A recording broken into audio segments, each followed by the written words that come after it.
ang mga kwento ng pag-ibig, kwento ng buhay at kwento ng pag-asa dito sa Barangay Love Stories. Love Stories.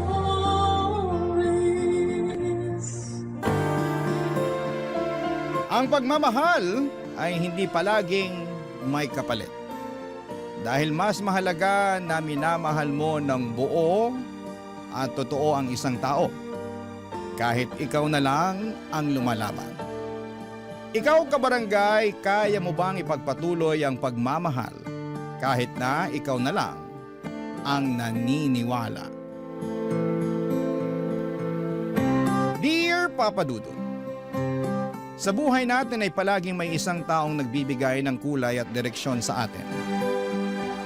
Yung taong ginagawa nating dahilan para maging matatag tayo at magpatuloy na maging malakas. At masasabi ko na walang ibang pwedeng makapagbigay kulay sa buhay ko kung hindi ang nag-iisang anak kong si Marlon. Papa Dudo, tawagin niyo na lamang po ako sa pangalang Selly. 51 years old at nagtatrabaho bilang mananahe sa isang pabrika. Maaga kong nabiyuda dahil namatay sa stroke ang asawa ko. Kaya naman mula noon ay mag-isa ko nang tinataguyod ang anak kong si Marlon. Maswerte ako na may mabubuting tao na handa pa ring tumulong sa akin noon. Pero hindi talaga naging madali ang pagiging single parent ko. Pero kinaya ko para sa nag-iisang anak ko. Dahil wala naman na siyang ibang aasahan kung hindi ako lamang, Papa Dudut.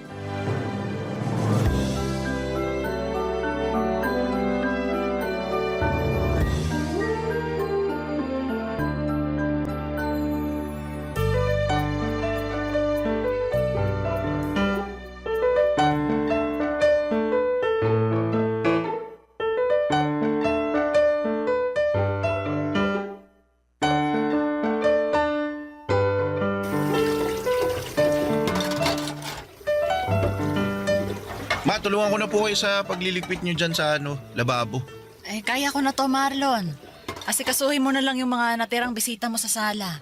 Nakaalis na rin po sila, tsaka nakapaglinis na rin po ako ng mga kalat nung kanina. Ah, ganun ba? Eh, magpahinga ka na muna at hayaan mo na lang akong tapusin ang pagliligpit ko dito. Ma, alam ko po na mas pagod kayo kaysa sa akin. Kaya ako na lang po, hayaan nyo na akong tumulong sa pagliligpit nyo dito. Eh, sige na nga. Punasan mo na lang yung mga bagong banlaw na mga baso at pinggan nang matuyo agad ang mga yan. Ayan lang sa may sabitan ng malinis na pamunas. Sige po, Ma.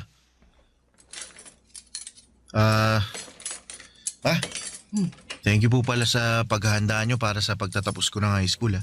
Wala kang dapat na ipagpasalamat sa akin. Kasi alam mo namang matagal ko na rin plinano to.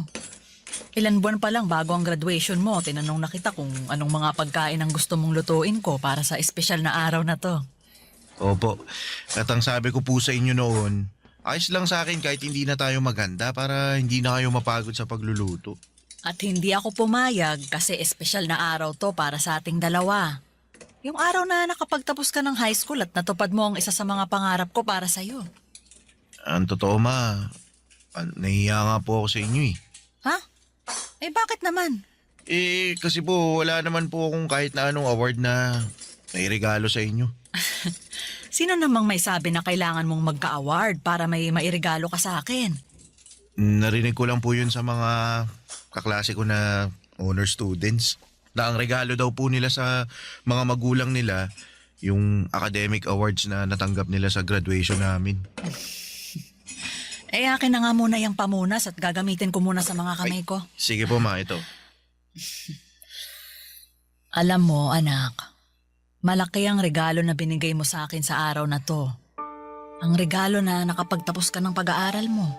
Kahit po wala akong natanggap na kahit na anong award kanina. Oo naman. Ay, pahawak nga ako nitong mga kamay mo.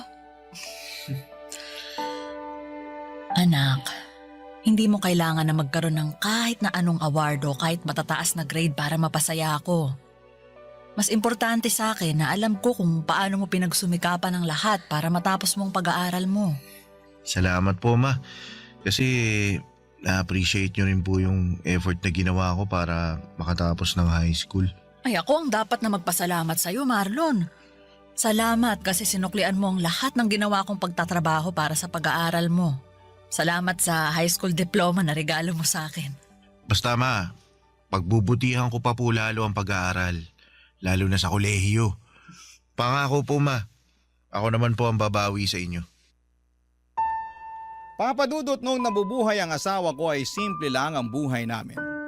Nagtatrabaho siya sa munisipyo at ako naman ay nagdesisyon na maging housewife. Sa asawa ko talagang si Manuel nanggaling ang ideya na yon. Dahil may trabaho din ako noon sa isang hardware shop. Pero nang maging masela ng pagbubuntis ko ay pinahinto niya na muna ako sa pagtatrabaho. Pero ang gusto ko sana noon, bumalik kapag nakapanganak na ako. Pero sumang-ayon na rin ako sa suggestion ni Manuel na maging full-time na may bahay niya.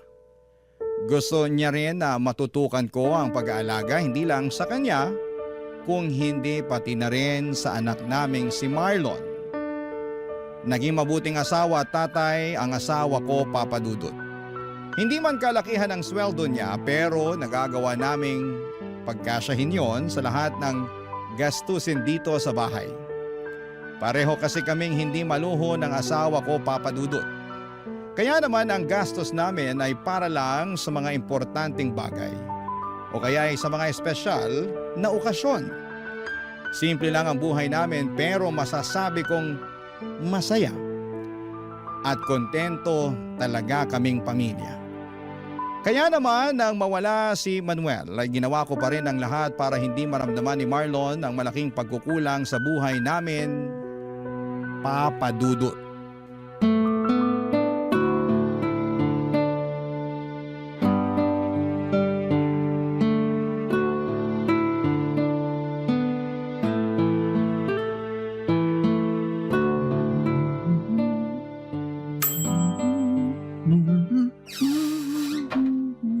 Oh, Marlon, ang aga mo naman yatang nakauwi ngayon. Opo ma, hindi po kasi pumasok yung professor sa last subject kaya yun, canceled yung klase namin. Ah, sakto ang uwi mo. Kasi katatapos ko lang din halos mag-bake. Uy, nag-bake po pala kayo ng paborito kong banana cake. Ayos. Nag-request kasi yung ninang Pia mo para sa birthday ng anak niya. Request din daw ng anak niya kaya hindi na ako nakatanggi na mag-bake para sa kanila. Pwede mo nang kainin yung nasa isang tray dahil yan ang first batch na binake ko. Sige po ma, kukuha na po ako dito ha. Oh.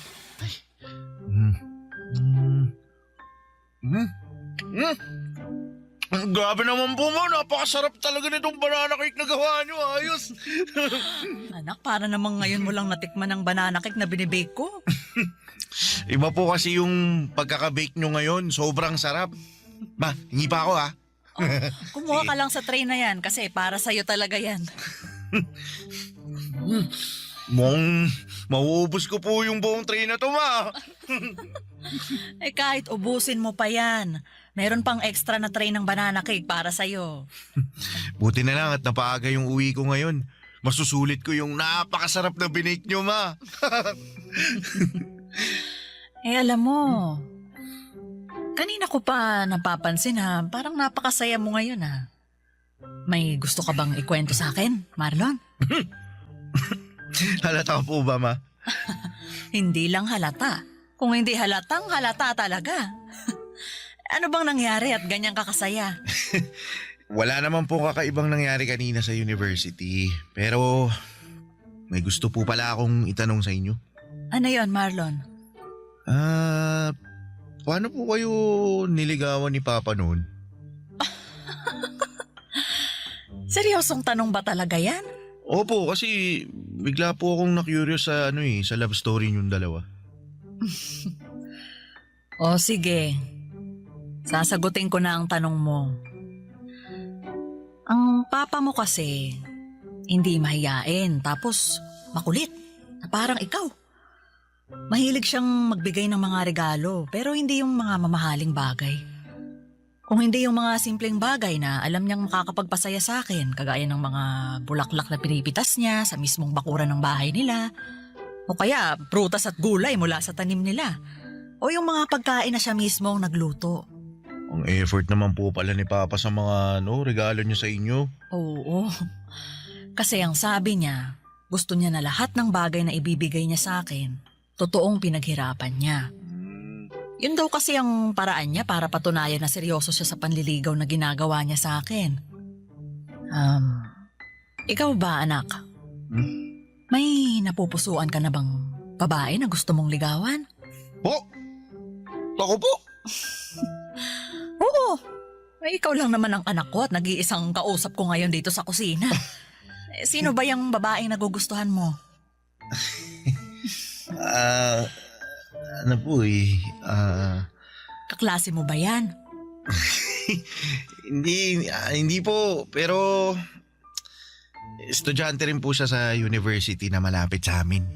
Giselle po yung pangalan niya, ma. Ganda siya. Mabait. May cute na dimple sa magkabilang pisngi niya. Tapos kapag ngumingiti po siya, mas lalo po siyang nagiging cute sa paningin ko. Tsaka mabait po talaga siya. Sigurado ako, magugustuhan niyo po siya, ma.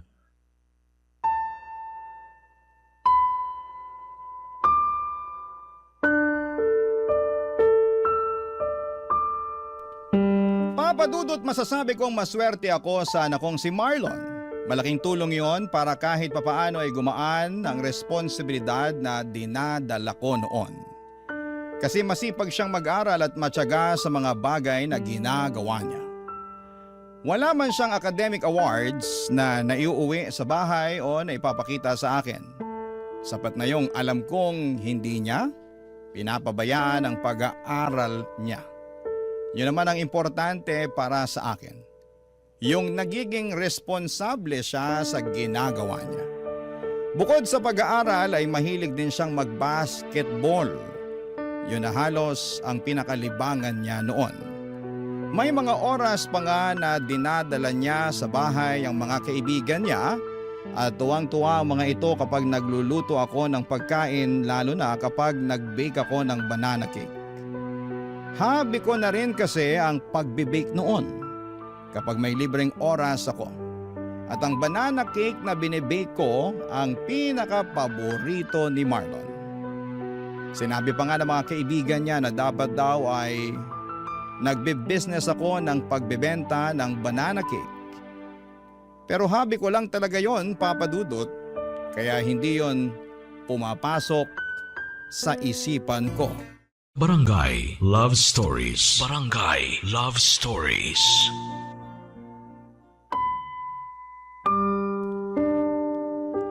Papadudot, hindi madalas magkwento si Marlon ng tungkol sa mga babaeng nagugustuhan niya.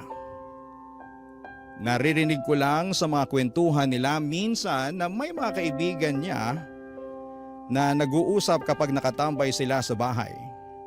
Ang pag-aasaran nila ay tungkol dito.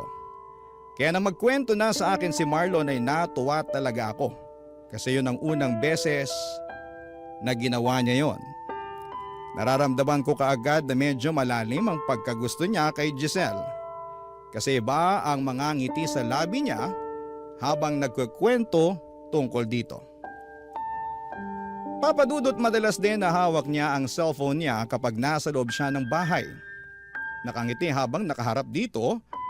Sa 10 oras naman ng gabi ay naririnig ko rin ang boses niya na mahinang nagsasalita at tumatawa. Sigurado akong si Giselle rin ang kausap niya noon. Wala naman akong ibang nakikitang problema at masaya pa nga ako kasi nakikita kong inspirado ang anak ko. Alam ko rin na hindi niya naman pinapabayaan ang pag-aaral niya. Malaki kasi talaga ang tiwala ko sa kanya noon, Papa Dudut.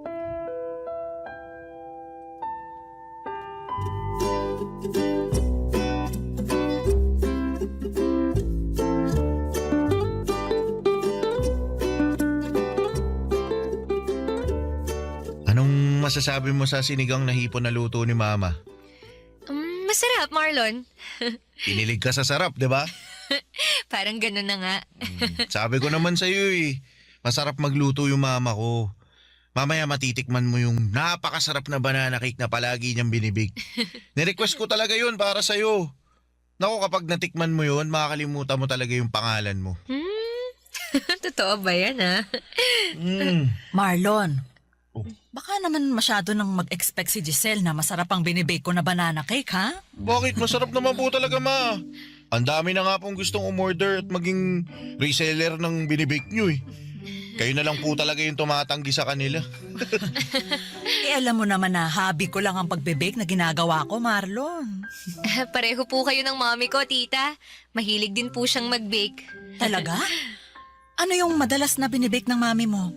Chocolate brownies and muffins po, tita. Pero hobby lang din po niya ang mag-bake kasi ayaw niya rin po na gawing business yun eh. Alam mo, sa totoo lang kasi, magastos din gawing business ang pagbibake. Malaki-laking puhunan ang kailangan namin kung gusto talaga naming simulan yun. Marami ring oras ang makakain sa bawat araw namin. Nabanggit din po yan ni mommy, tita. Pareho naman daw silang may maayos na trabaho ni daddy kaya hindi niya pinupush na gawing business. Tsaka ayaw niya rin daw po na bawasan pa ang budget na para sa bahay o sa pag-aaral ko. Kaya nga sabi ko kay mommy sa oras na makatapos ako ng pag-aaral at magkaroon ng regular na trabaho, ako mismo ang magpapatayo ng bakery para sa kanya. Nakakatuwa ka naman, Giselle. Bakit yun naman po nasabihan, tita? Kasi bumubuo ka na kaagad ng mga pangarap para sa magulang mo. Sa panahon kasi ngayon hindi lahat ng kabataan ganyan mag-isip. Pero ayos lang naman sa akin kasi alam ko na iba na talaga ang kinasanayan ng mga tao ngayon. Magkakaiba nga po ang paniniwala ng mga tao pagdating sa bagay na yan. Basta para sa akin po, obligasyon pa rin naming mga anak na suklian lahat ng naging sakripisyo ng mga magulang namin. Sana dumami pa ang mga anak na kagaya mo. Kasi hindi lahat ng magulang nagkaroon ng oras na makapag-ipon para sa sarili nila. Yung iba, binuhos ang oras at buhay nila sa mga anak nila. Pero para sa akin naman, hindi ko naman inoobliga si Marlon na tulungan ako sa oras na makatapos na siya ng pag-aaral niya. Pero sinabi ko rin naman po sa inyo na gusto ko rin makabawi sa inyo, ma. Nakwento rin po ni Marlon sa akin yung mga pangarap niya para sa inyo, tita. Talaga? Ano naman ang nakwento ng anak ko sa'yo na tungkol doon? Yung plano niyang pagbili ng malaking bahay para sa inyo, pagpapalago ng negosyo niyo, tsaka pagkuha ng sasakyan, para kayo naman po ang maihahatid at sundo niya. Ay naku, nakakatuwa talagang marinig yan mula sa inyo ng mga kabataan. Siguro, para sa akin lang ayoko naman na itali ng mga anak ang buhay nila sa pagtulong sa mga magulang na kagaya ko. Kayo ang responsibilidad namin hanggang sa tumanda na kayo at magkaroon ng sariling mga buhay. At kahit anong mangyari, responsibilidad naming mga magulang ang sarili namin.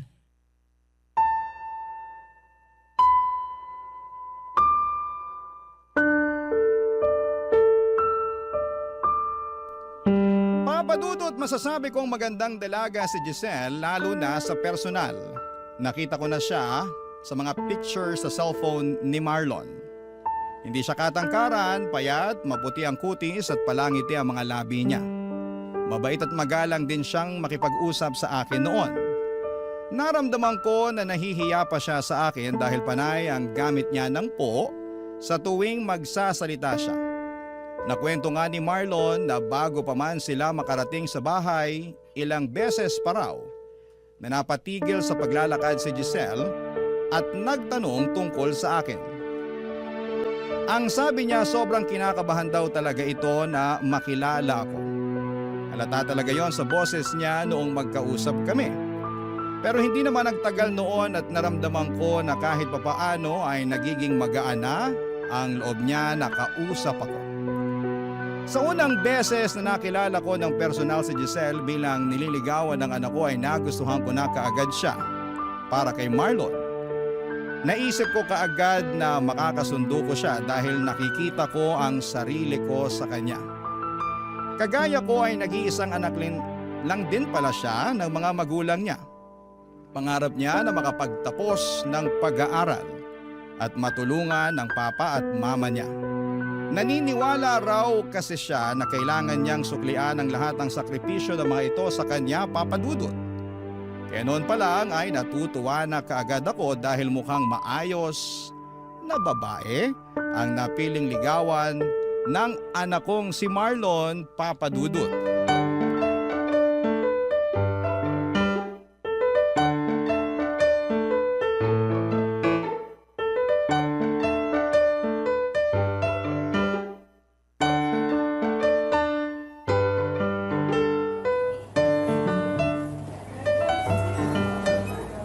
Uy, Selly, mabuti naman nandito ka pa sa kantin.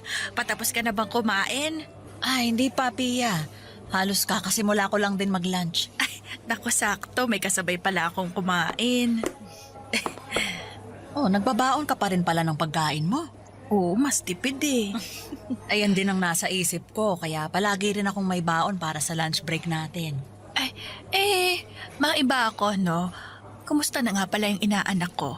Ayun, sa awa ng Diyos, lumalaking mabuti at magalang na anak. Ay, hindi ka ba niya binibigyan ng sakit sa ulo? Naku, hindi. Kagaya ng sabi ko, mabait talaga si Marlon. Masipag mag-aral, saka may nililigawan na ngayon. Ay, talaga? Ay, mabuti, ayos lang sa'yo na nanliligaw na yung anak mo. Oo naman. Wala naman akong nakikita na masama sa ginagawa niya, Pia. Binata naman si Marlon at dalagang nililigawan niya. Alam mo kasi, iba na rin ang mga kabataan ngayon. Baka lang makabuntis na maaga yung inaanak ko. Naku, may kilala ko ang anak ko at alam ko na responsable siya sa bawat bagay na ginagawa niya. Nakilala ko na nga rin yung nililigawan niya eh. Talaga? Oo. Paminsan-minsan dumadalaw din sa bahay. Nako mabait naman ba? Oo. Mabait saka magalang. Gusto ko na nga ang batang yun para sa anak ko eh. Pero ang sabi ni Marlon, hindi niya minamadali si Giselle. Maghihintay siya na maging handa na si Giselle na sagutin siya.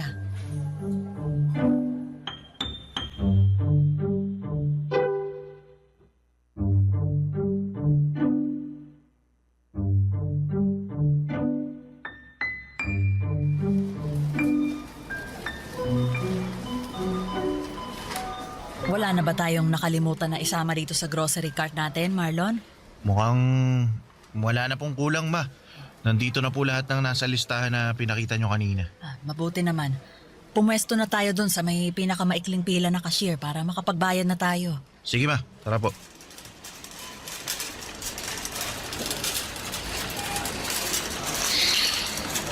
Ang daming tao ngayon dito sa grocery, no? Oo nga po, may. Mabuti na lang sinamahan mo ko at nagawa kong tapusin agad ang pag-grocery ko. Hindi rin naman po ako busy ngayon. Wala ba kayong lakad ni Giselle? Wala po, ma. Umuwi po kasi sila ng parents niya sa Pangasinan para sa birthday celebration ng lola niya. Pero, ma, ano pong tingin nyo kay Giselle? Mukha naman siyang mabait talaga, Marlon. Natutuwa nga ako at napakagalang niyang makipag-usap sa akin. Halata na mahiyain talaga siya, lalo na nung unang beses ko siyang makausap. Mahihain po talaga yun. Naalala ko naman yung kaba niya nung sinabi ko na ipapakilala ko siya sa inyo. Namutla yung muka. Tsaka yung labi niya namutla rin. Ay, hindi naman ako mukhang masungit ah. Bakit siya kinakabahan na makilala ko? First time niya raw po kasi na maipakilala sa magulang ng nanliligaw sa kanya. Sabi ko naman po, ang dahilan kung bakit dinala ko siya sa bahay para makilala niya ang espesyal na tao sa buhay ko. Kung sino yung nagbibigay ng buhay sa akin at humubog sa kung sino ako ngayon. Tsaka gusto kong makita niya mismo kung gaano kabait at kaganda yung mama ko. At nagawa mo pa talagang isingit ang pambobola na yan sa akin. Di nagsasabi lang po ako ng totoo pero alam niyo ma, mabait talaga si Giselle. At yun ang dahilan kung bakit sigurado ako na siya na ang gusto ko makasama na bumuo ng mga pangarap sa buhay. Ano pala sa tingin mo ang estado ng panliligaw mo sa kanya? Mukha naman pong malaki yung pag-asa ko. Nararamdaman ko po na gusto niya rin ako eh. At malapit niya na ako sagutin, ma.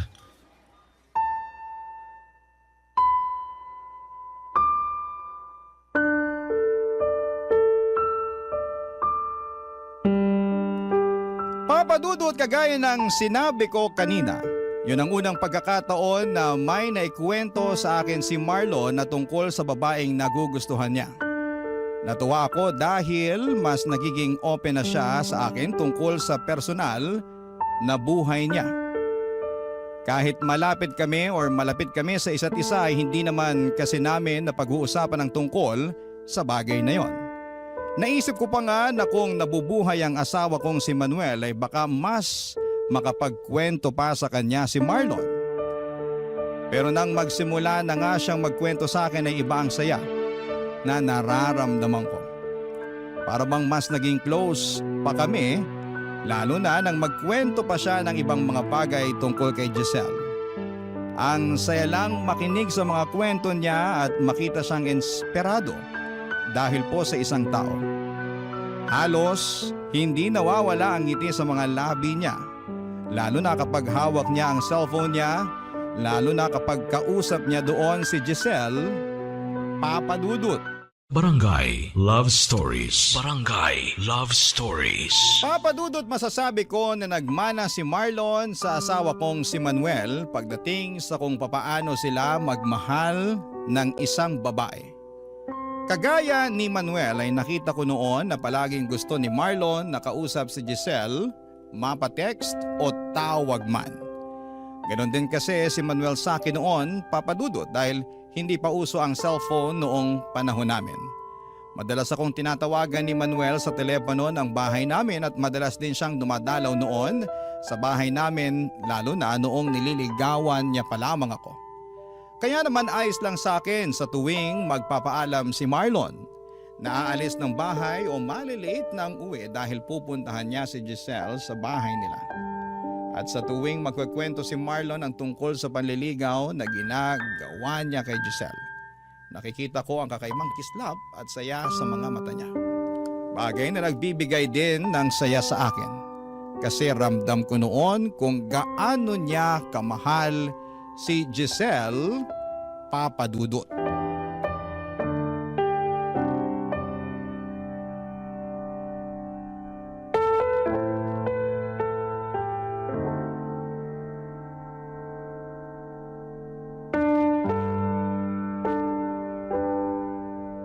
Oh, Marlon, ayos ka lang ba? Po? Opo, maayos lang ako. Sigurado ka? Opo. Eh bakit parang ibang boses mo kanina? Nagbubukas pa lang nitong pinto, naririnig na kitang halos nang gigigil dyan sa cellphone mo. May problema ba, anak? Sinabi ko na nga wala akong problema, di ba? Ano po ba mahirap intindihin sa sinabi ko? Ayos lang po ako, kaya hindi nyo na kailangan paulit-ulit na tanungin. At hindi mo rin kailangan na magtaas ng boses habang kausap mo ko, Marlon. Pasensya na po, ma. Ayos lang. Ano ba kasing problema? Sino ba yung parang paulit-ulit na tinatawagan mo? Wala po, ma.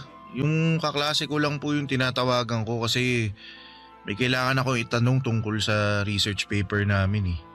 Sige po, papasok na muna ako sa kwarto kasi may gagawin pa ako eh.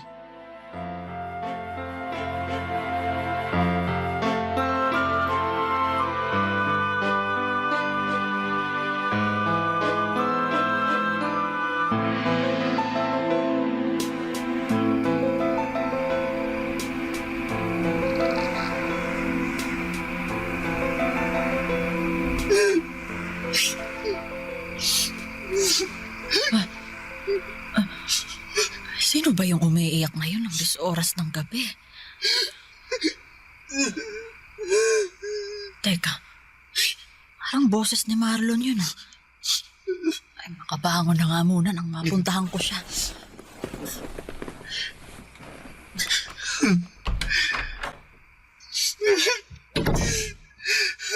Ginawa ko naman lahat. Saan ba ako nagkulang? Ba't hindi ako yung pinili mo? Marlon, anak. Ma, sorry po kung nagising kayo. Kailan ka pa natutong uminom ng alak? Pasensya na po. Kailangan ko lang po ng pampatulog. Anak, ano ba talagang problema? Wala po, ma. Ayos lang po ako. Huwag niyo po ako lalahanin. Hindi ka maayos. Magdadalawang linggo ka nang palaging tulala tapos ngayon, nagpapakalunod ka naman sa alak. Sabihin mo na sa akin ng totoo. Tungkol ba to kay Giselle?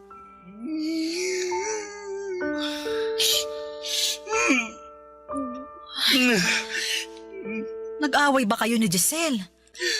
May hindi ba kayo naging pagkakaunawaan? Ano ba talagang nangyari, Marlon? Kinausap ko po kasi si Giselle. Sabi niya, humito na raw po ako sa ginagawa kong panliligaw sa kanya. Baka naman kasi gusto lang niya na mas makapag-focus muna sa pag-aaral niya. Kaya niya sinabi yun. Ma, hindi po kasi yun yung dahilan kung bakit niya ako pinahinto sa panliligaw ko sa kanya. Ano bang naging dahilan niya? Sabi niya po kasi, sabi niya may boyfriend na raw po siya. May mahal na siyang iba kaya wag ko na raw sayangin yung oras ko sa kanya. Ba't naman ganun? Ginawa ko naman lahat eh. Ginawa ko lahat para patunayan yung pagmamahal ko sa kanya pero bakit hindi po ako pinili niya? Bakit ako po yung naiwan? Anak, si Giselle lang ang makakasagot sa mga tanong mo, ha? Alam kong mahirap pero sa ngayon, kailangan mong magpakatatag. Hindi lang naman si Giselle ang babaeng pwede mong mahalin. Bata ka pa, Marlon. Marami pang pwedeng mangyari sa buhay mo. Pero si Giselle po kasi yung gusto ko eh. Siya po yung mahal ko. Wala po ibang pwedeng mahalin kundi siya lang. Ma, siya lang po. Mahal ko si Giselle eh. Mahal na mahal ko po siya. Mahal na mahal.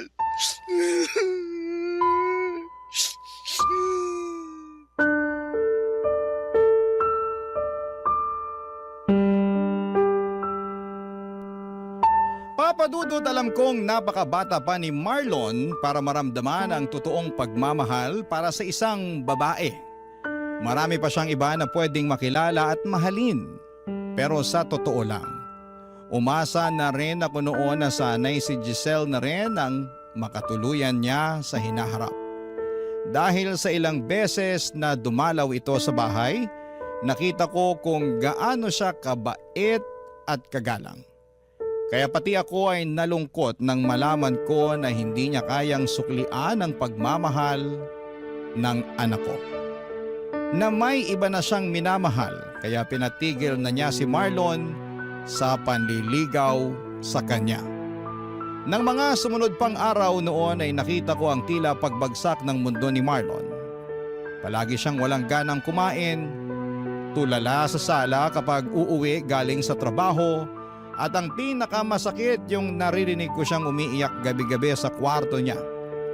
Nadudurog talaga ang puso ko sa nakikita kong pagbagsak niya.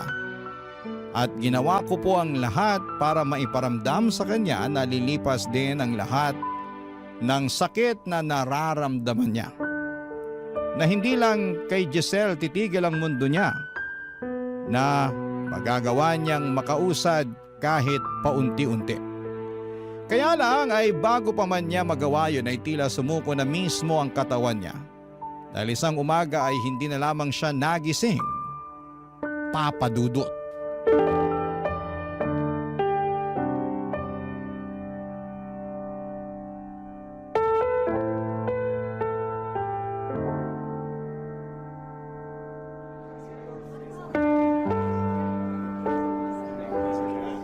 Selly, hindi mo pwedeng pabayaan ang sarili mo. Wala na rin namang dahilan para alagaan ko pang sarili ko, Pia.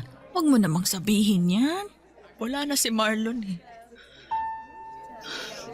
Wala na yung nag-iisang tao na nagbibigay ng dahilan para mabuhay pa ako sa mundong to.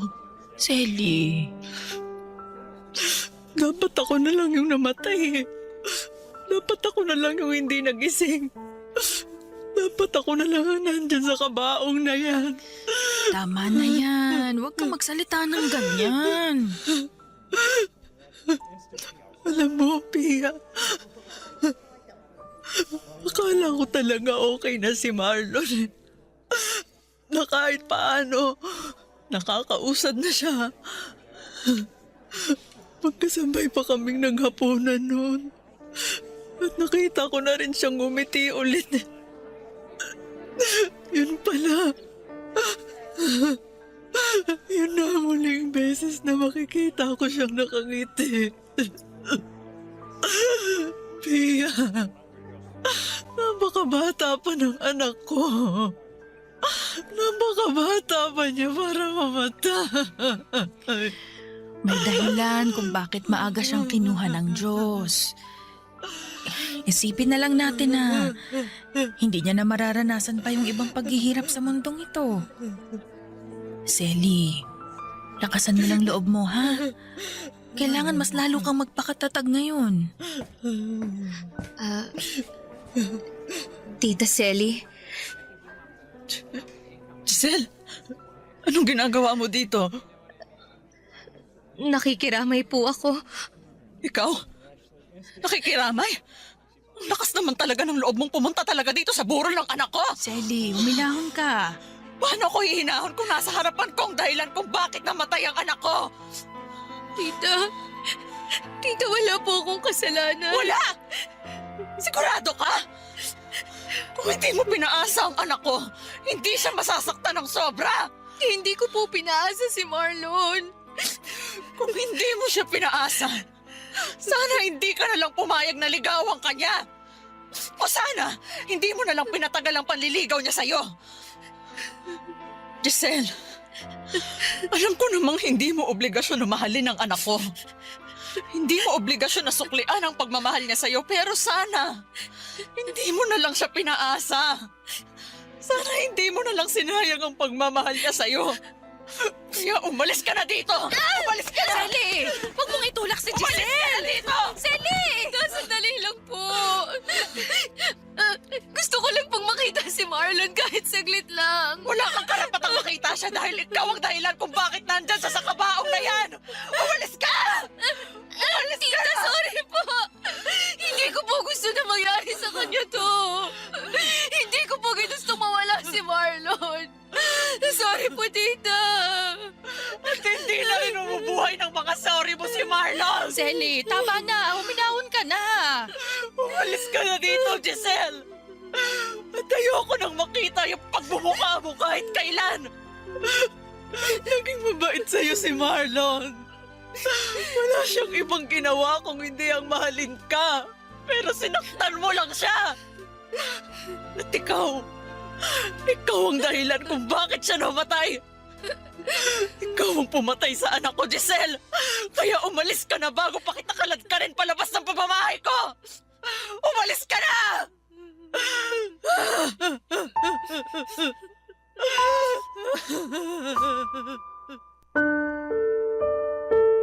Bangungot ang kinamatay ng anak kong si Marlon Papadudot. Pero pakiramdam ko ako ang habang buhay na nabubuhay noon sa isang bangungot. At kung pwede lang ay magising na ako sa bangungot na yon. Kung pwede lang na sana ay hindi na lamang totoong wala na ang nag-iisang anak ko.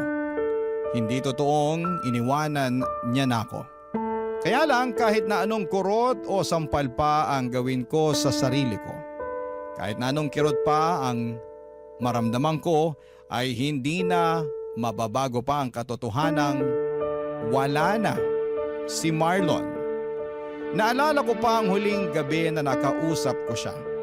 Nagawa niya akong sabayang kumain ng hapunan pero halos 3 subo lang ng ulam at kanin ang nagawa niya noon. Nagawa rin ngumiti ng mga labi niya kahit namumugto ang mga mata niya. Nagpasalamat din siya kasi palagi ko siyang kino-comfort. Hinahawakan niya ang kamay ko at muling ngumiti sa akin. Akala ko Papadudot ay okay na siya noon. Ang buong akala ko ay magiging maayos na siya. Umasa ako na kahit papaano ay babalik na siya sa dating sigla kahit paunti-unti. Na matututunan na niyang makausad kahit mabagal. Pero hindi pala. Hindi man siya ang sumuko, ang katawan niya naman ang nagdesisyon na hindi na lumaban pa. Papadudot, hindi niyo naman siguro ako masisisi kung nagalit ako kay Giselle, lalo na noong dumalaw siya sa burol ng anak ko. Nakita ko kung gaano siya minahal ni Marlon. Walang ibang ginawa noon ng anak ko kung hindi ang ipakita at iparamdam na seryoso ito sa panliligaw kay Giselle. Pero hindi yung nagawang suklian ni Giselle. Ang nasa isip ko sana noong una pa lamang ay hindi na pinatagal ni Giselle ang panliligaw sa kanya ni Marlon. Sana'y hindi niya pinaasa ang anak ko. Sana'y hindi niya pinalalim ang pagmamahal na nararamdaman noon Wala na rin ng namang anak ko dahilan Papadudot para sa kanya. Hindi man siya pumatay sa anak ko, para sa akin ay siyang naging dahilan ng pagkamatay ni Marlon.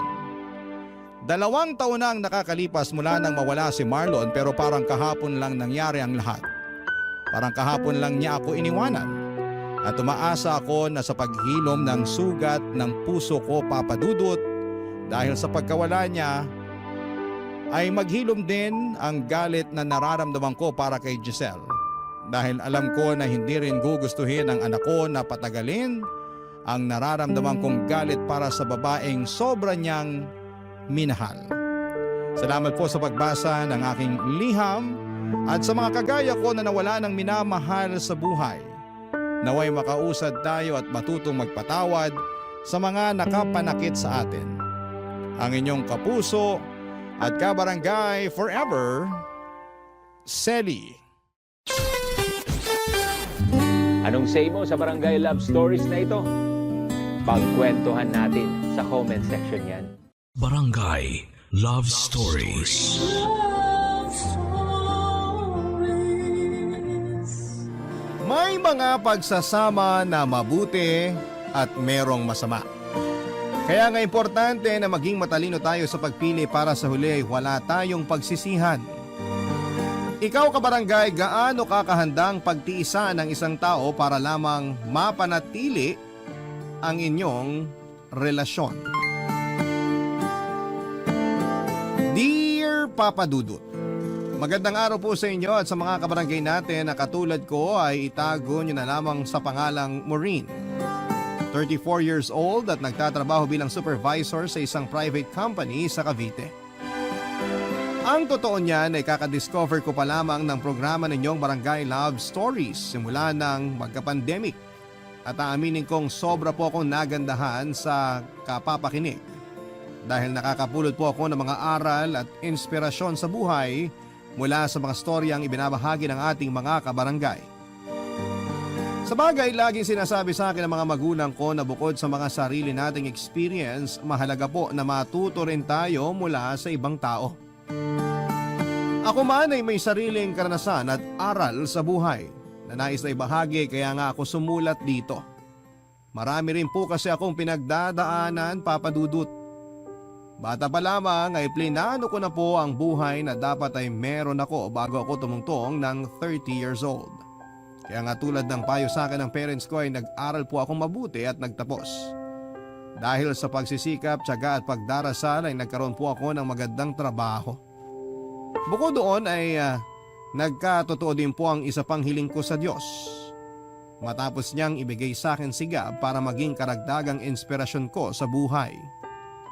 Hindi nga po nagtagal ay naging magkasintahan kami at nauwi ang lahat sa kasalan.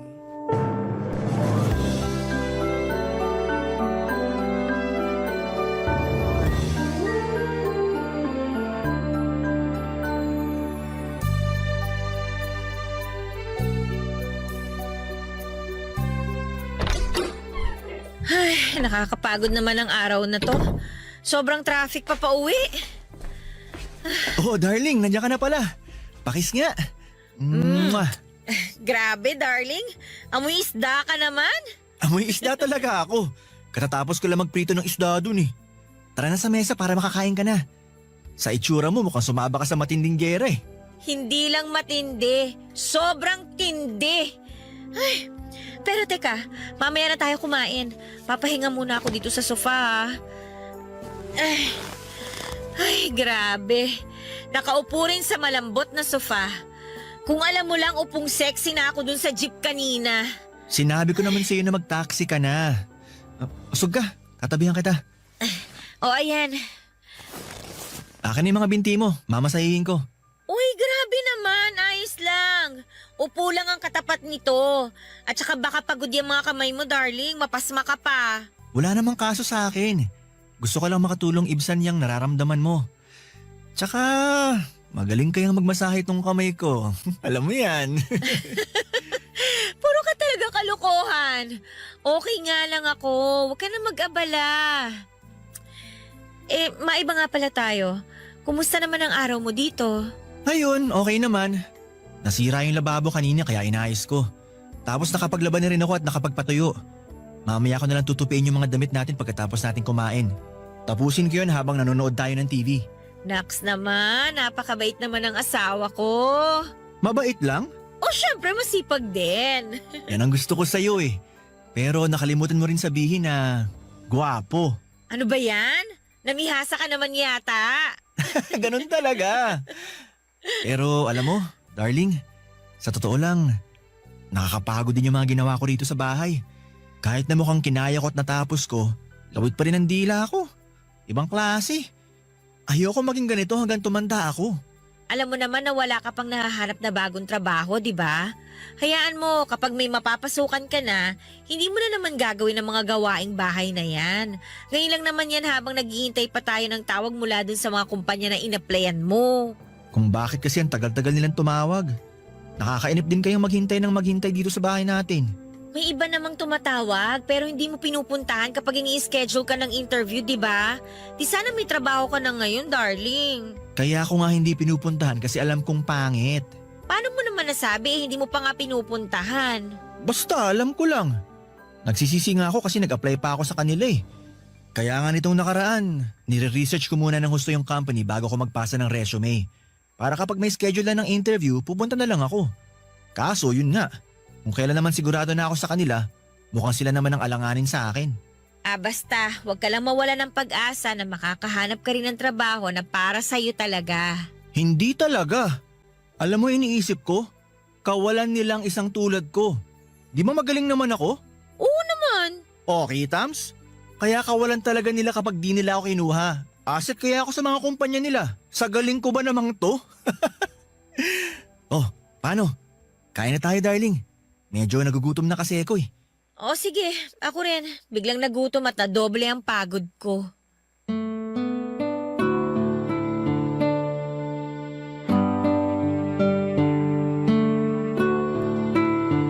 Papadudot, nagkakilala po kami ni Gab nang pareho kaming umattend sa birthday party ng common friends namin. And that time ay nagtatrabaho siya bilang insurance agent sa isang kilalang insurance company sa bansa. Guwapo, malakas ang karisma at sexy. Ganyan ko po siya i-describe. Mabait din po si Gab at hindi boring na kausap. Mabilis kaming nagkapalagayan ng loob matapos kaming ipakilala ng mga kaibigan namin sa isa't isa. May punto pa nga na tinukso pa nga nila kami kasi pareho kaming single ni Gab. Pero pinagtawanan lang po namin ang mga pang-aasar nila, Papadudot. Dahil nga magka-vibes kami ay nagkapalitan na rin po kami ng numero at social media account. Tapos ay doon na po nagsimula ang pag-uusap namin na nauwi nga sa malalim naming samahan. Nang ikasal po kami ni Gab ay wala pong pagsidla ng kasiyahang nadarama ko. Dahil para sa akin ay siya ng lalaking sagot sa gabi-gabi kong panalangin sa Diyos na makakasama ko sa pagbuo namin ng pamilya. Kaya lang bago pa lamang kami sa aming kasal nang subukin po ang aming pagsasama. Yon ay nang mawala ng trabaho si Gab at nahirapan siyang makapag-apply muli dahil sa pagiging pihikan niya. Nang mga panahon na yon ay nagkasundo kami na siya na lamang muna ang tatao sa maliit naming bahay dahil nagtatrabaho po ako. Nangako naman si Gab na pagbubutihin ang paghahanap ng trabaho habang nag-aasikaso sa bahay namin. Wala namang pong kaso sa akin ang pagiging house husband niya dahil wala pa po kaming anak. Nagkasundo kami na mag-iipon muna ng pera at i-enjoyin ang pagiging mag-asawa namin. Hindi nga nagtagal ay nagising na lamang ako isang araw na para bang gusto ko nang maging nanay. Doon ko kinausap si Gab na handa na ako sa pagkakaroon ng anak. Bagay na sinang-ayuna naman niya. That time, probationary na siya sa isang private company at tiwala naman siyang mareregular. At kahit papaano ay meron naman kaming naipon para sa pinaplano naming pamilya. Kaya po ginawa namin ni Gab ang makakaya namin para makabuo ng baby sa lalong madaling panahon.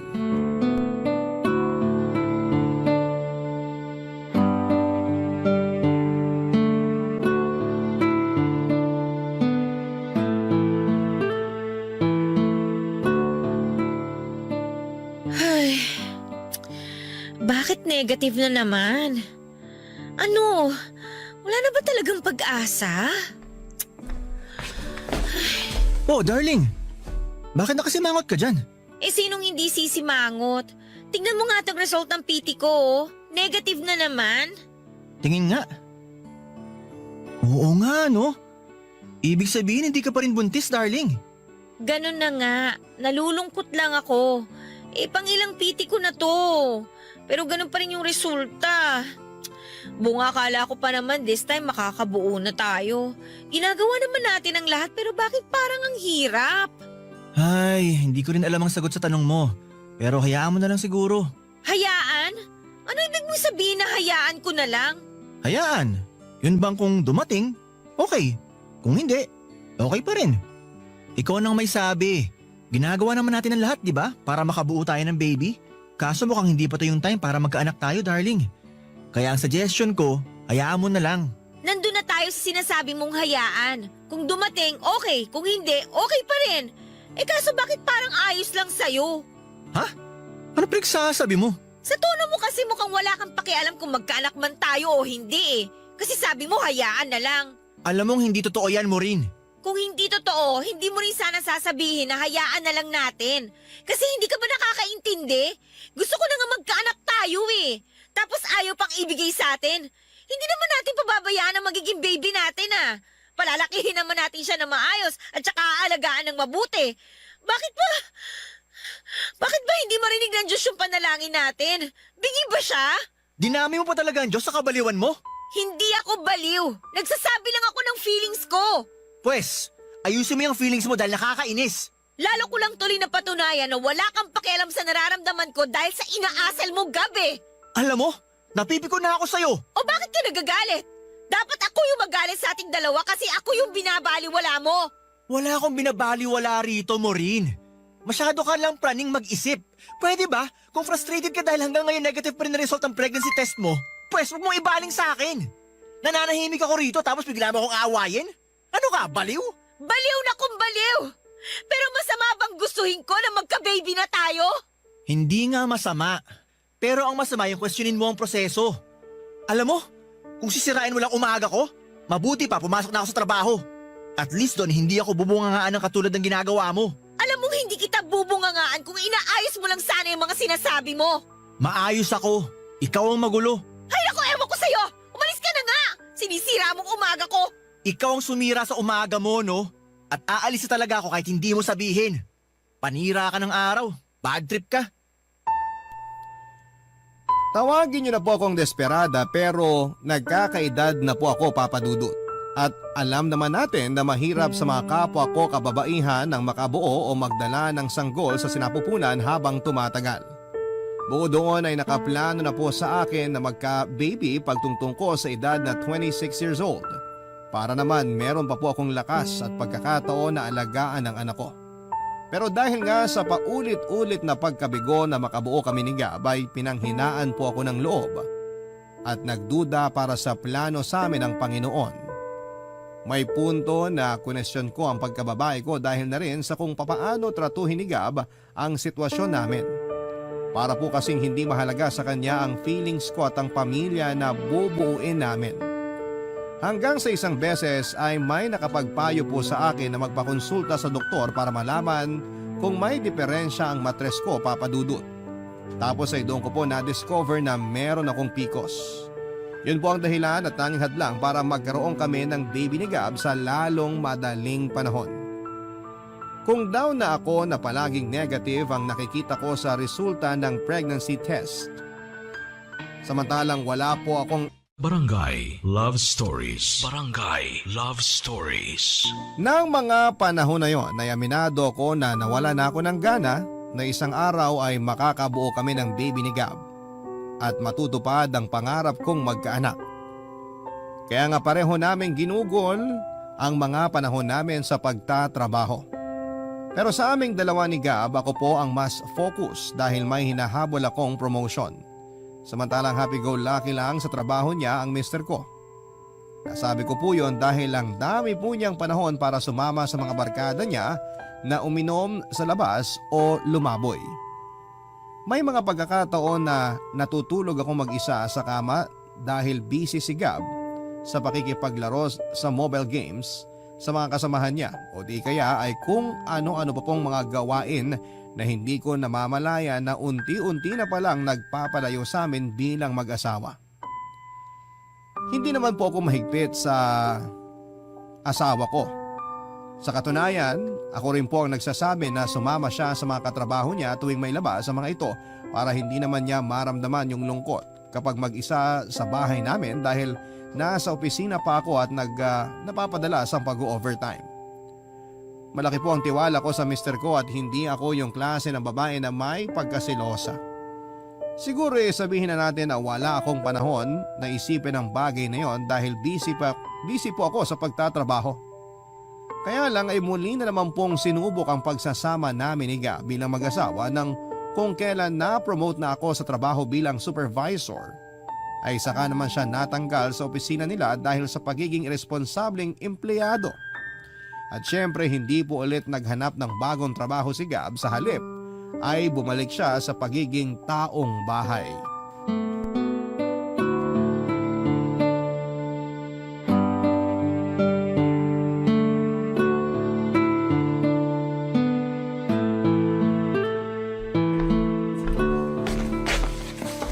Oh darling, anong problema mo? Bakit malungkot ka yata?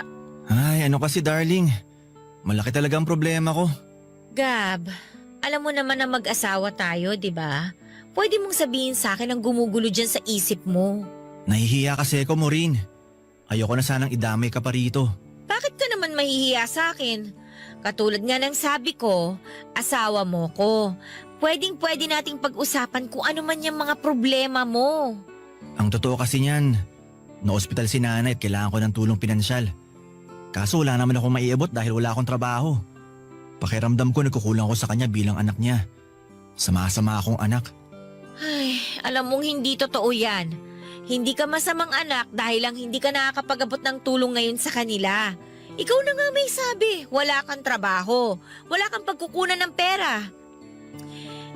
Teka nga sandali lang, sino bang may sabi na hindi ka pwede mag-abot ng tulong sa kanila? May pera naman ako, Gab. Kahit paano, pwede tayong magbigay. Hindi, wag na darling, nakakahiya naman sa'yo. Ano ba kasing nakakahiya doon? Nanay mo ang pinag-uusapan natin dito. Na kung tutuusin, nanay ko na rin. Hindi siya kung sino-sino lang. Alam ko yon, kaso hindi ko naman gusto yung ideya na ibibigay mo lang yung perang pinaghirapan mo. Kung gusto mo, utahin ko na lang.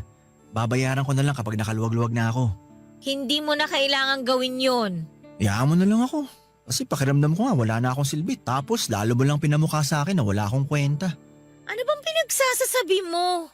Alam mo kung anong ibig kong sabihin. Akala mo ba hindi ko napapansin na niyayabangan mo ako? Porque ikaw nagpapasok ng pera sa bahay na to? Wala kang idea kung gaano kahirap ang sitwasyon ko. Ako ang padre de pamilya, pero taong bahay lang ako. Nakaasa ako sa'yo. Ang hirap ng lunukin. Kahit kailan hindi ako nagyabang sa'yo.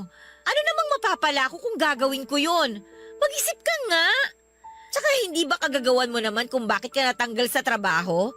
May pagkukulang ka bilang empleyado. Kung hindi ka naging irresponsable, hindi ka mawawalan ng hanap buhay. Oh, tapos anong ginagawa mo ngayon? Bumalik na naman yung dati mong ugali na may pagkapihikan sa ina-applyan. Tapos magkakaganyan ka dahil walang perang pumapasok sa'yo. Tingnan mo tong babaeng to. Ay naku, ewan ko sa'yo. Pagod ako tapos ang sakit mo pa sa ulo. Hindi mo na dapat dinadagdagan yung stress ko kasi mapapanot ako sa mga pinaggagawa mo. Malaki ka na naman eh. Alam mo na yung tama, alam mo na yung mali. Pero bakit kung minsan, daig mo pa yung alagaing bata na nagtatantrums kapag hindi nabibigyan ng atensyon? Hindi ko na dapat to sasabihin sa'yo kaso nakakapikon ka na eh. Excuse me nga ha, maglilinis na ako ng katawan ko para makatulog na. Hoy, Maureen! Hindi pa tayo tapos mag-usap! Bumalik ka rito!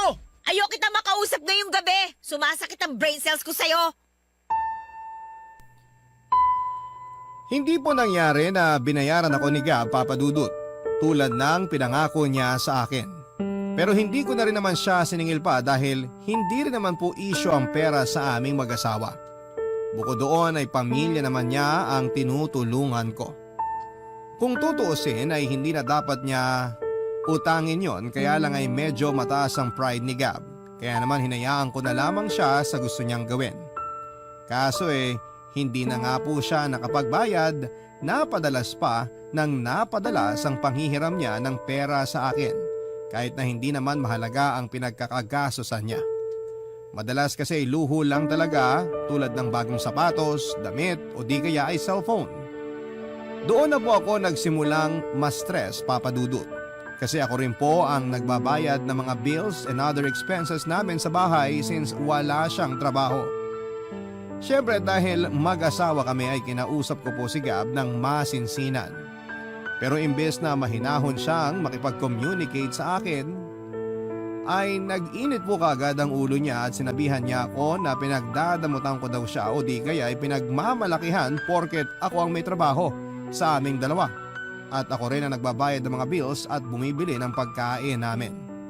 Nasaktan po ako, Papa Dudut, dahil ginagawa ko naman ang lahat masuportahan lamang ang pang-araw-araw namin. Dahil ayoko na bang isumbat sa kanya ang kawalan niya ng kakayahang dumiskarte para sa aming pamilya. Kaya lang ay hindi ko na napigilan ang sarili ko na magsabi ng mga sama ng loob ko sa kanya matapos niya akong sabihan ng hindi magaganda. Sa pagdaan ng mga araw ay hindi po naging maayos at mabuti ang relasyon namin ni Gab bilang mag-asawa. Tapos may mga gabi na madalas pa siyang umuuwi ng nakakainom galing sa kung saang bar kasama ang mga katropa niya.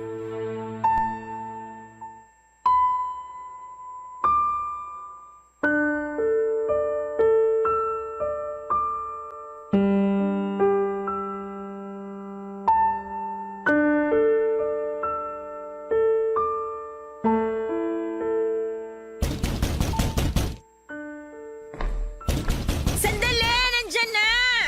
Huwag mo namang sirain yung pinto, ano ba? Bakit ngayon mo lang binuksan ang pinto? Kanina pa ako rito sa labas. Alis na! Aray ko naman, Harang-harang ka. Gab!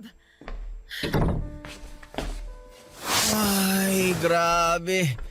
Nakaupo rin sa malambot naming sopa. Lasing ka ba? Ako, lasing? Di kaya. Nakainom lang. Sira ulo ka talaga, no? Ano bang problema mo? Bakit kinagagalit?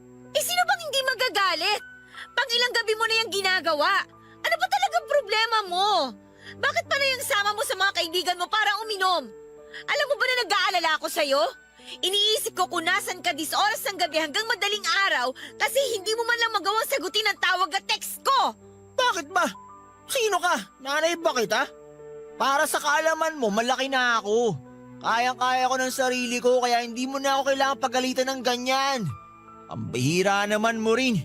Yung boses mo nakakabwisit sa tenga. Hindi nga ako ang nanay mo, pero ako naman ang asawa mo. Normal na mag-alala ako sa'yo.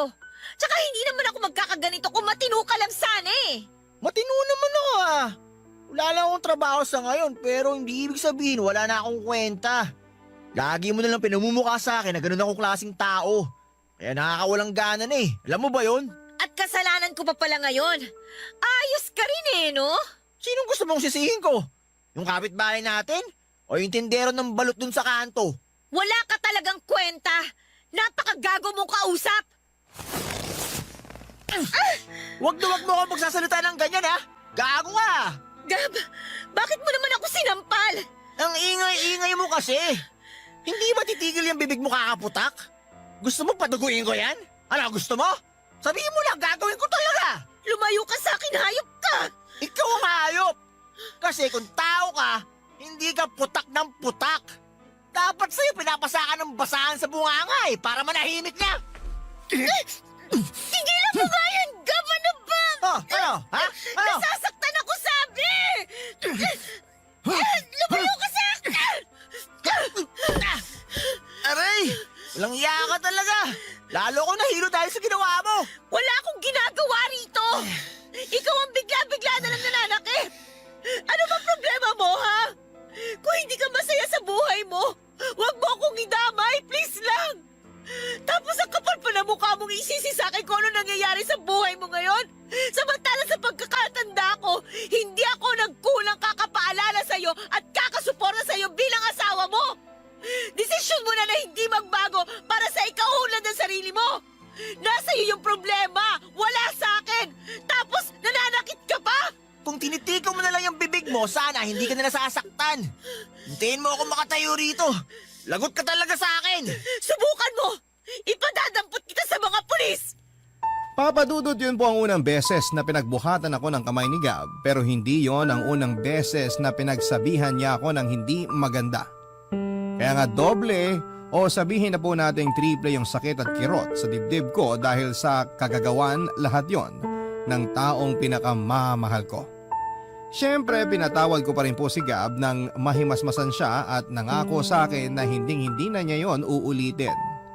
Pero hindi rin po niya yon napangatawanan dahil naulit ang pananakit niya sa akin sa tuwing sinisit ako siya o di kaya'y minamasama niya ang mga sinasabi ko tungkol sa kanya.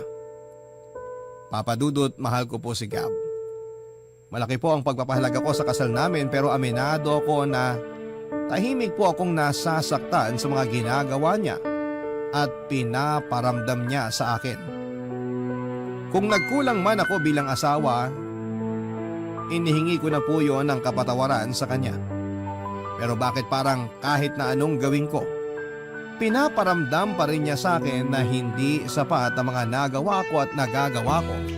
Dahil ba sa babae lamang ako? O dahil asawa niya lamang ako? Kung alam niyo lang kung gaano kahabang pisin ang pagtitimpi ko kay Gab, masasabi niyo na sobrang martir ko para manatili pa sa isang relasyon na walang kasiguraduhan kung magtatagal nga ba. Barangay Love Stories. Barangay Love Stories. Naniniwala po ba kayo, Papa Dudut, na hindi ikaw ang makakapagpabago sa isang tao dahil ang makagagawa lang noon ay siya mismo? Kung hindi po siya determinado na tulungan ang sarili niya katulad ng pagtulong at pag-alalay mo sa kanya ay hindi siya makakausad o walang pagbabago ang mangyayari sa buhay niya. Natatandaan ko po na ganyan ang eksaktong payo sa akin ng mga magulang ko kaya nga bigla ko na lamang naalala ang lahat ng mga sinabi nila matapos kong gawin ang makakaya ko upang suportahan at tulungan si Gab bilang asawa niya. Aside sa financial support ay hindi rin po ako nagkulang ng moral support sa kanya, Papa Dudut.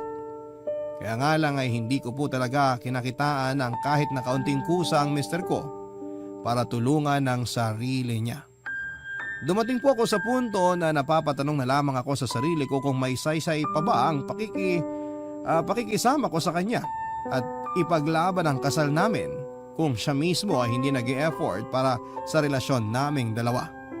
Alam ko na hindi magandang magduda, Papa Dudut, lalo't nag-invest na ako sa kanya emotionally and mentally. Asawa ko siya at kasama ko siya sa lahat ng mga pangarap ko sa buhay. Pero nakakapagod na. May mga gabi na hindi ako nakakatulog ng maayos, kakaiya kung kailan darating yung point na mababago ni Gab ang disposisyon niya sa buhay niya. Para naman sa kanya ang lahat ng mabubuting bagay na kapalit ng pagsisikap at pagsasakripisyo niya. Siya lang din po ang makikinabang nun. Kaya dapat ay hindi niya masamain lalo na at sa akin ang gagaling. Pero akala ko'y wala nang lalala sa mga gagawin pa ni Gab. Pero doon po ako nagkamali, Papa Dudut.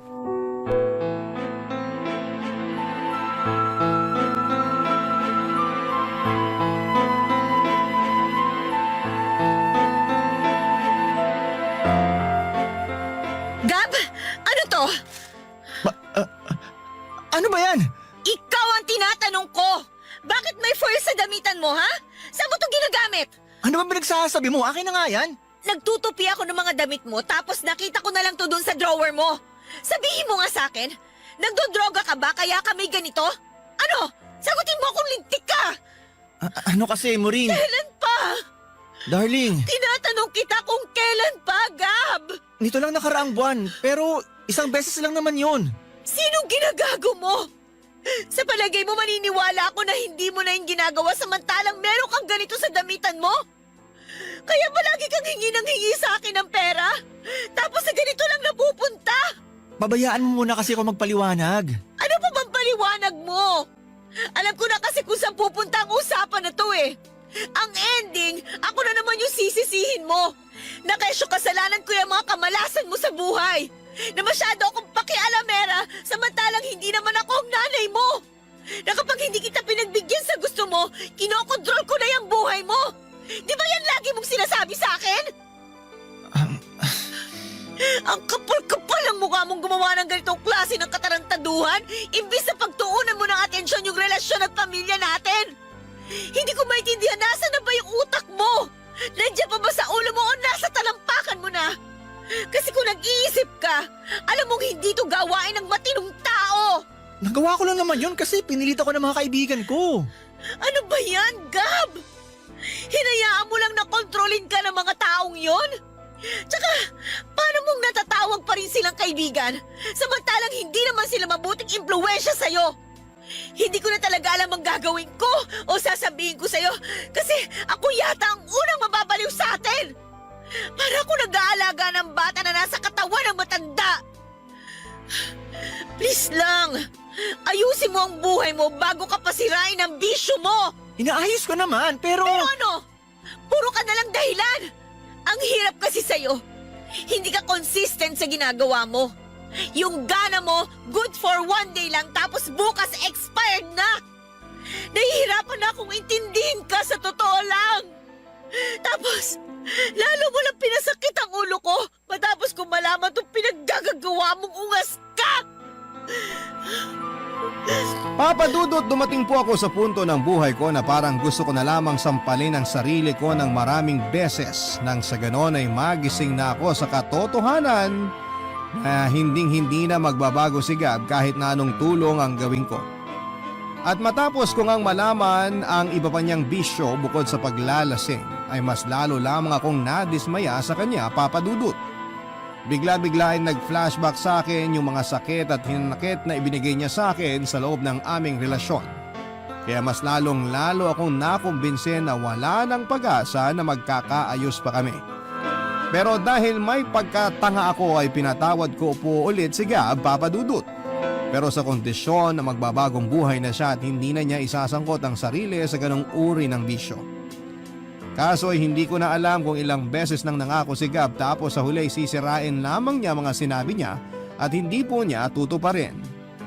Sa totoo lang, Papa Dudut, laking pagsisisi ko na kinasal ako sa kanya dahil puro na lamang stress at sama ng loob ang idinulot niya sa akin. May punto na parang gusto ko na lamang siyang ibalik sa nanay niya dahil wala pa mang kaming anak ay daig ko pa ang nag-alaga ng sandosenang bata sa katauhan niya.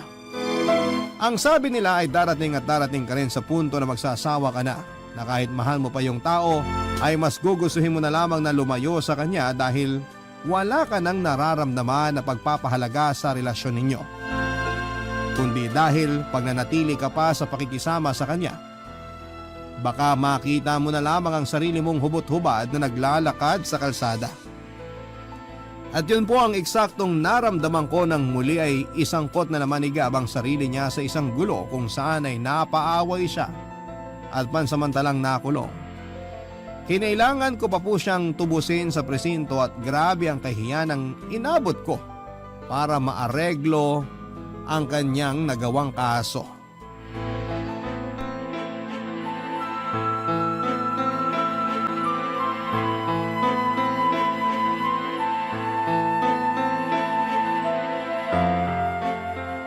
Gab, sira na ba talaga ang tuktok mo? Ano bang pumasok dyan sa kukote mo para maghamon ka ng away dun sa bar na pinuntahan nyo ng mga kaibigan mo at kamuntik mo pang madisgrasya yung tao? Naiintindihan mo ba na grabing iskandalo ang ginawa mo para puntahan at piyansahan pa kita dun sa presinto? Di sana kung masama ang loob mo, hindi mo na lang ginawa. Pinabayaan mo na lang sana ako mabulok doon kung isusumbat mo lang din sa akin na... Aray! Bakit mo naman ako pinatukan? Nakuha mo pa talaga magsalita ng ganyan imbis na magpasalamat sa akin dahil pinuntahan kita at inareglo ko yung kaso mo? Gab, ano bang ginagawa mo sa sarili mo? Gusto mo na ba talaga sirain ang buhay mo?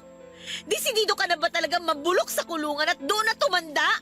Kasi alam mo kung oo, sabihin mo lang, ibabalik kita doon ngayon din! Baliw! Ah, ako pa talaga? Ako ba yung nakulong at kamuntik na makasuhan? Ako ba yung nanggulo tsaka nakasira ng mga gamit dun sa bar? Ako ba yung lasinggero? Hindi ba ikaw yon? Ikaw lahat yon! Pwede mo huwag mo nga akong baliktarin? Ay, sorry na, okay? Hindi ko lang talaga nakontrol yung emosyon ko kasi naman, napiko na ako at nakainom. Kung hindi naman ako lasing, hindi ko naman gagawin yun. Bakit ba kasi ang hilig mong uminom? Ano bang napapala mo sa pag-inom ng alak? Yung mga perang hinihiram mo sa akin na dapat pinang-a-apply mo, dun lang napupunta. Pag hindi naman kita nabibigyan, nagagalit ka. At minsan pinagbubuhatan mo pa ako ng kamay. Hindi ko na talaga alam kung magbabago ka pa o habang buhay magiging ganyan ka na lang. Anong ibig mong sabihin, Maureen? Pagod na kasi ako eh.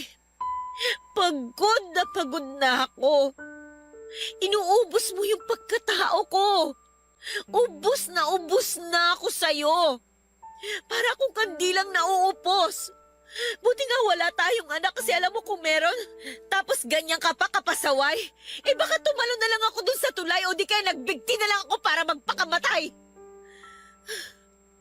Hindi naman ako nagkulang sa pagiging asawa mo, alam mo yan.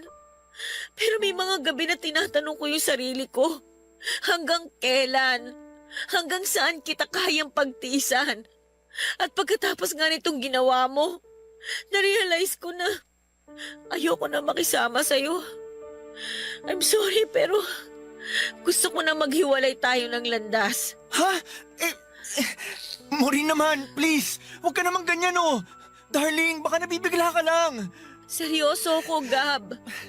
Ayoko nang pakisamahan ka sa iisang bubong dahil punong-puno na ako sa'yo. Bago man ako humantong sa ganitong desisyon, pinag-isipan ko naman tong mabuti eh. Kaya nga desidido na ako. At wala nang makakapagpabago pa ng desisyon ko.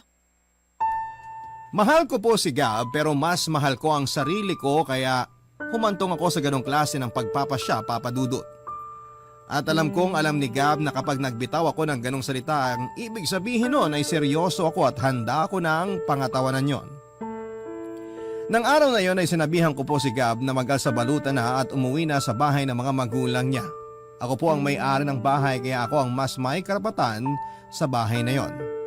Sabihin niyo na po na masama akong asawa pero sana'y isipin niyo rin muna ang mga pagtitimpi ko para kay Gab. Napagod na lamang ako at tinanggap ang katotohanan na hindi talaga para kami para sa isa't isa. Sa kasalukuyan ay mag-isa na lamang po akong nakatira sa bahay namin pero di hamak na mas payapa at masaya. Paminsan-minsan ay dinadalaw ako ng mga magulang ko and other relatives kaya nalilibang ako. Kung tatanungin nyo kung kumusta si Gab, ang balita ko ay nasa poder siya ng mga magulang niya at nakabalik na sa pagtatrabaho. Pero hindi ko na po inalam kung saang kumpanya. Ewan ko po ba, napagod na lamang ako na isangkot sa kanya ang buhay at sarili ko matapos na mga nangyari sa amin. Oo, nandun ang panghihinayang at lungkot kasi kinailangan naming maghiwalay. Pero minsan mas makakabuti yon dahil hindi nakabubuti sa aming sarili kapag magkasama po kami. Papa Dudut, maraming salamat po sakaling mapili po ninyo ang story ng buhay ko at sana'y kinapulutan ito ng aral at inspirasyon ng ating mga kabarangay. More power pa po sa Barangay Love Stories. Ang inyong forever kapuso at kabarangay, Maureen. Barangay Love Stories. Love Stories.